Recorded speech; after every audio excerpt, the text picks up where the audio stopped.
Joo, me löydettiin tällaisella sallatilla tämmönen uusi pehmolelu, tämmönen ihan uutuus, haisee homeelta ja ruumiilta.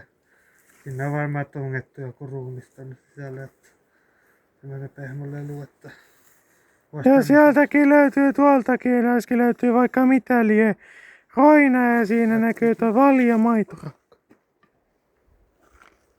No ei tuu nyt mitään autoja ainakaan. Onko se päällä? Ei vaan video edelleen päällä mulla. Ihan hyi herra. Niinpä tuolta aineskin löytyy vaikka mitä roinaa, niin tuolta aineskin, niin tuolta aineskin ja näkyy aineskin tommonen missä on myös tommonen mauste, tommonen purkki löytyy tosta. Tosta löytyy myös se Burger Kingin tommonen kartonkinen tommonen kassi löytyy ja sitten tuolta löytyy noita tommosia niinku pahvisia noita rasioita löytyy se tommonen musta jätesäkki tossa ja sitten tuolta ainakin löytyy vaikka niitä elektroniikan, niitä sähköpiuhoja ja vaikka mitä tavaraa. Joo. Lähetä mulle snappia. Joo.